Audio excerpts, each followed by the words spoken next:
দিল্লিতে থাকা বাংলাদেশের সাবেক প্রধানমন্ত্রী শেখ হাসিনা কি দেশে ফিরছেন? এর কোনো সঠিক জবাব না পাওয়া গেলেও ধরে নেওয়া যায় যে পরিস্থিতি এখন বাংলাদেশের রাজনৈতিক অঙ্গনে চলছে, তাতে এমন প্রশ্ন আলোচনাতেই আসবে না। যদি তাই হয়, তাহলে ভারতের নামকরা WION এর সহযোগী প্রকাশনা জি 24 ঘন্টা কেন শেখ হাসিনাকে প্রশ্ন করেছে দেশে ফিরে তিনি সবচেয়ে আগে কোন কাজগুলো করতে চান, যেখানে তার দল আওয়ামী লীগের কার্যক্রম নিষিদ্ধ, আদালত তার বিরুদ্ধে মৃত্যুদণ্ড দিয়েছে, আবার বাংলাদেশের নির্বাচনে আছে মাত্র 2 সপ্তাহ। এমন পরিস্থিতিতে শেখ হাসিনা কবে ফেরার পরিকল্পনা করছেন, এমন প্রশ্ন না করে ফেরার পর কি করবেন, এমন প্রশ্নকেই কিছু ভিন্ন ইঙ্গিত দেয়। আবার বাংলাদেশের নিয়ন্ত্রিত নির্বাচনকে কেন্দ্র করে প্রধান দুই জোটের মধ্যে উত্তেজনা যখন তুঙ্গে, বিএনপির শীর্ষ নেতা থেকে শুরু করে হেভিওয়েট প্রার্থীরা প্রতিপক্ষের বাক্যবাণে নাস্তানুবোধ, ঠিক তখন নতুন এই সাক্ষাৎকারে বিএনপির প্রতি নমনীয় অবস্থানের বার্তা কেন দিলেন সাবেক প্রধানমন্ত্রী শেখ হাসিনা? আবারও জানালেন সব দলের অংশগ্রহণে নির্বাচনের আহ্বান, ইঙ্গিত দিয়েছেন কিভাবে দল পুনর্গঠন করতে চান, দল থেকে ঝেড়ে ফেলতে চান বিতর্কিতদের। প্রশ্ন হলো, ডক্টর ইউনূসের সরকার যখন নিয়ন্ত্রিত এক নির্বাচন আয়োজনের দ্বার প্রান্তে, ঠিক তখন শেখ হাসিনার এই সাক্ষাৎকার কিসের বার্তা দিচ্ছে? মাঠের রাজনীতির নানামুখী জটিলতায় বিএনপি যখন হাবুডুবু খাচ্ছে, জামাতের প্রতি যুক্তরাষ্ট্র দূতাবাসের সরাসরি সমর্থন যখন ফাঁস হয়েছে, তখন এমন বার্তা কি বদলে দিতে পারে মেরুকরণ? সূত্রগুলো বলছে, গত কয়েক সপ্তাহে পর্দার আড়ালে ঘটে যাওয়া বেশ কিছু ঘটনার আঁচ পাওয়া যায় শেখ হাসিনার এই সাক্ষাৎকারে। জি 24কে দেয়া বড়সড় এই সাক্ষাৎকারে বাংলাদেশের সাবেক প্রধানমন্ত্রী শেখ হাসিনাকে প্রথম যে প্রশ্নটি করা হয়েছে সেটি হলো, বাংলাদেশে অবতরণের পর আপনার অগ্রাধিকার কি হবে? দর্শক, একটি সাক্ষাৎকার প্রথম প্রশ্ন হিসেবে এই প্রশ্নটি বেশ আলোচনার দাবি করে, কারণ যাকে এই প্রশ্নটি করা হয়েছে তার বিরুদ্ধে বাংলাদেশের কোর্টের দেয়া মৃত্যুদণ্ডের রায় আছে, তাকে বাংলাদেশের অন্তর্বর্তী সরকার বেশ কয়েকবার ভারত সরকারের কাছে ফেরত চেয়েছে, কিন্তু ভারত সরকার সে আবেদনে কোনো সাড়াই দেয়নি। এমন পরিস্থিতিতে শেখ হাসিনাকে কেন এমন প্রশ্ন করা হলো, যেটির অর্থ হলো শেখ হাসিনা বাংলাদেশে ফিরে গিয়ে কোন বিষয়কে প্রাধান্য দিবেন? দর্শক, সবাই জানে 2024 সালের 5ই আগস্ট আন্দোলনের মুখে আওয়ামী লীগের ক্ষমতা হারানোর পর থেকে বাংলাদেশের সাবেক প্রধানমন্ত্রী শেখ হাসিনা দিল্লিতে আছেন। তার বিরুদ্ধে আন্তর্জাতিক অপরাধ ট্রাইব্যুনালের প্রথম মামলা হয় ওই বছরের 17ই অক্টোবর। তারপর অভিযোগ গঠনের মধ্য দিয়ে শুরু হয়েছিল বিচার। সবশেষে 397 দিনের মধ্যে তার বিরুদ্ধে গত বছরের 17ই নভেম্বর আদালত মৃত্যুদণ্ডের রায় দেন। শেখ হাসিনার বিরুদ্ধে এই পর্যন্ত বাংলাদেশের দায়ের হওয়া মামলার সংখ্যা হলো 583টি। দেশের এমন কোনো থানা নেই যেখানে শেখ হাসিনার বিরুদ্ধে মামলা দায়ের হয়নি। এরই মধ্যে বাংলাদেশের অন্তর্বর্তী সরকার কমপক্ষে 2বার শেখ হাসিনাকে ফেরত দেওয়ার জন্য ভারতের কাছে কূটনৈতিক চ্যানেলে ভার্বাল নোট পাঠিয়েছিল। আবার শেখ হাসিনা ও আওয়ামী লীগের পক্ষ থেকে বলা হয়, 2024 সালের 5ই আগস্ট তার জীবনের ঝুঁকি থাকায় তিনি ভারতে চলে গিয়েছিলেন। দলটির পক্ষ থেকে অভিযোগ করা হয়, শেখ হাসিনাকে হত্যার জন্য ষড়যন্ত্রকারীরা পরিকল্পনা করেছিল। এমন পরিস্থিতিতে ভারতে গিয়ে 17 মাসের বেশি তিনি দিল্লিতে আছেন। এরই মধ্যে তিনি ভারতীয় একাধিক আন্তর্জাতিক গণমাধ্যমে সাক্ষাৎকারও দিয়েছেন। এসব সাক্ষাৎকারে অধ্যাপক ইউনূস ও অন্তর্বর্তী সরকারের সমালোচনা, আওয়ামী লীগকে নিষিদ্ধ করা এবং বাংলাদেশের সংখ্যালঘু সহ তার দলের নেতাকর্মীদের নির্যাতনের প্রসঙ্গই বেশি উঠে এসেছে।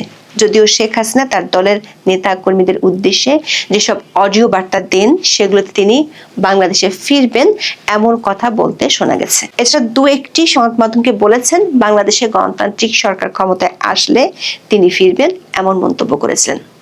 WION এর সহযোগী প্রকাশনা জি 24 ঘন্টার সাক্ষাৎকারটি সেদিক থেকে বেশ ভিন্ন। তাদের প্রথম প্রশ্নটি ছিল, বাংলাদেশে অবতরণের পর আপনার অগ্রাধিকার কি হবে? যে পরিস্থিতিতে বাংলাদেশের এই সাবেক প্রধানমন্ত্রী শেখ হাসিনা ভারতে আছেন, সেই পরিস্থিতি বিবেচনা করলে এমন প্রশ্ন বেশ আলোচনার জন্ম দিতে পারে। কারণ কখন ফিরছেন এবং কিভাবে ফিরছেন, বা বর্তমান পরিস্থিতি বিবেচনায় তিনি আদৌ ফেরার আশা করেন কিনা, সেসব প্রশ্ন না করে জি 24 ঘন্টার পক্ষ থেকে প্রশ্ন করা হলো, তিনি ফেরার পর কোন বিষয়ে সবচেয়ে বেশি গুরুত্ব দিবেন। তাহলে বিষয়টি কেমন?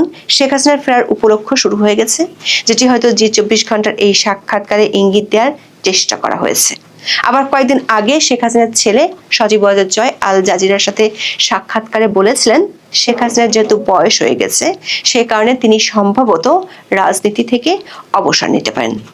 কিন্তু যে 24 ঘন্টাকে শেখ হাসিনা যে উত্তর দিয়েছেন তাতে পরিষ্কার বোঝা যায় তিনি অবসরের চিন্তা করছেন না। মজার বিষয় হলো শেখ হাসিনা দেশে ফেরার পর অগ্রাধিকার ভিত্তিতে কি কি করতে চান এমন প্রশ্নের জবাবে কোনো সানে নজর বা রাগ ঠাক করেননি। তিনি সরাসরি পয়েন্ট আকারে বলেছেন ফেরার পর তার অগ্রাধিকারের বিষয়গুলো কি কি হবে। বলেছেন সাংবিধানিক শাসন ও আইনের শাসন পুনরুদ্ধারে তার অগ্রাধিকার হবে।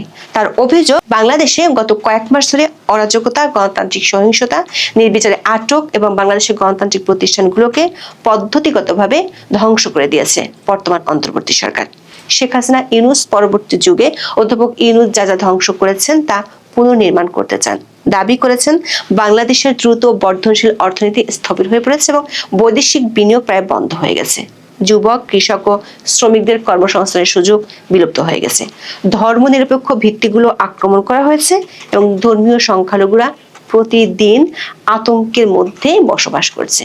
দেশের আইনের শাসন নেই, এর পরিবর্তে যা বিদ্যমান তা হলো মব সন্ত্রাসবাদ। বাংলাদেশের সাবেক প্রধানমন্ত্রী এগুলো বলছেন ক্ষত এবং এসব ক্ষত নিরাময়ের জন্য, আস্থা ফিরিয়ে আনতে এবং দেশকে অগ্রগতির পথে ফিরিয়ে আনার জন্য বাংলাদেশের গণতান্ত্রিক ম্যান্ডেট সম্পর্কিত একটি সরকার প্রয়োজন বলে দাবি করেছেন। সেই সঙ্গে সবার অংশগ্রহণে একটি গ্রহণযোগ্য নির্বাচনের উপর আবারও জোর দিয়েছেন। বলেন বাংলাদেশে একটি গণতান্ত্রিক ম্যান্ডেট প্রাপ্ত সরকার প্রয়োজন যারা বর্তমান ক্ষত সারিয়ে তুলবে, আস্থা ফিরিয়ে আনবে এবং দেশকে আবার অগ্রগতির পথে ফিরিয়ে নেবে। সে ধরনের কোনো নির্বাচন আয়োজন করা হলে আওয়ামী লীগ যে কোনো ফল মেনে নিতে প্রস্তুত বলেও জানান শেখ হাসিনা। বলেন আওয়ামী লীগ সরকারে হোক বা বিরোধী দলে যে কোনো অবস্থানের থেকে দেশের সেবা দিতে প্রস্তুত। যে 24 ঘন্টার পক্ষ থেকে দ্বিতীয় প্রশ্ন ছিল তারেক রহমান এবং বিএনপি কি বিশ্বাসযোগ্য, এই প্রশ্নের জবাবে বিএনপির প্রতি নমনীয় বার্তা দিয়েছেন শেখ হাসিনা। বলেন সংসদীয় রাজনীতিতে প্রতিদ্বন্দ্বী দল হিসেবে বিএনপি ও আওয়ামী লীগের সম্পর্কের ইতিহাস অনেক পুরনো। আওয়ামী লীগ সরকারে থাকার সময় বিএনপি বিরোধী দলে ছিল, আবার তারা যখন সরকারে ছিল আওয়ামী লীগের অবস্থান ছিল বিরোধীদের অবস্থানে। এভাবেই গণতন্ত্র কাজ করে এবং সুস্থ বিরোধিতা শাসন ব্যবস্থাকে শক্তিশালী করে। আওয়ামী লীগবিহীন মাঠের বর্তমান বাস্তবতা বিএনপি ও তারেক রহমানের জন্য অত্যন্ত কঠিন বলেও সতর্ক করেন শেখ হাসিনা। দর্শক, শেখ হাসিনা যে কঠিন পরিস্থিতির কথা বিএনপির জন্য বলেছেন তার অনেকটা আজ বাংলাদেশের ভোটের মাঠে দেখা যাচ্ছে। শেখ হাসিনার এই সাক্ষাৎকার প্রকাশের দিনই সকাল থেকে জামাত নেতৃত্বাধীন জোট বিএনপির শীর্ষ নেতৃত্বকে লক্ষ্য করে সরাসরি কামান দাগাতে শুরু করেছে। এর মধ্যে বিভিন্ন আসনে দেখা যাচ্ছে রক্তক্ষয়ী সংঘাত। অন্তর্বর্তী সরকার পরিকল্পিত নির্বাচনের তারিখ যতই এগিয়ে আসছে মাঠে ততই নানামুখী চাপে পড়ছে বিএনপি।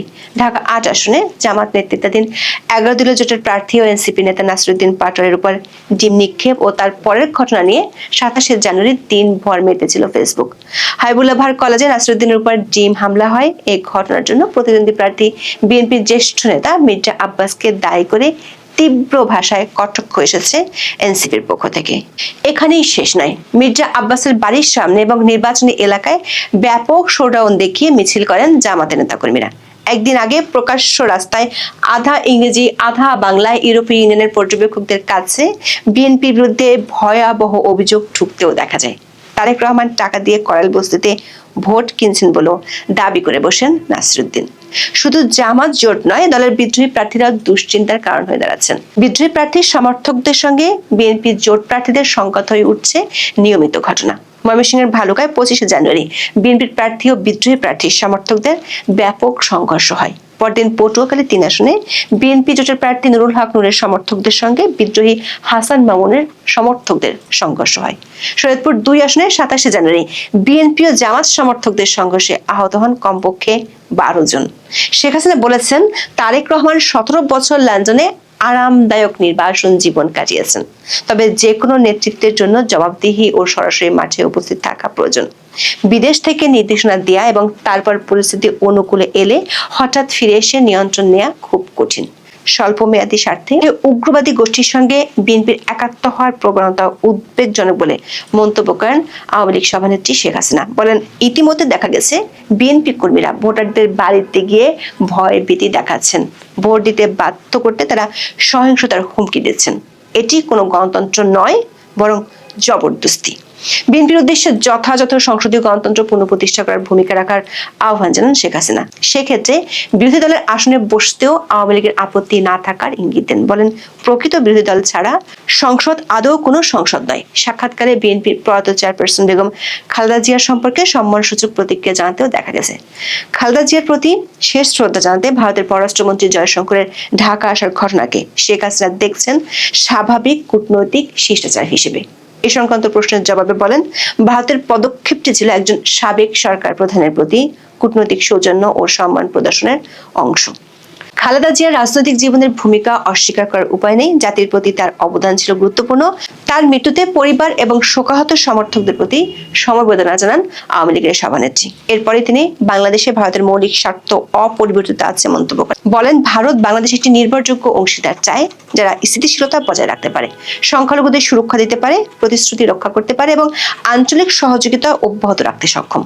বর্তমানে সেই অবস্থাটি নেই দাবি করে শেখ হাসিনা বলেন, উগ্রবাদীরা ধর্মীয় সংখ্যালঘুদের আতঙ্কের মাঝে রেখেছে। তারা সাংবাদিকদের হুমকি দিচ্ছে এবং কূটনৈতিক স্থাপনায় হামলা চালাচ্ছে। এটি বাংলাদেশ ভারত কোনো দেশেরই স্বার্থ রক্ষা করছে না।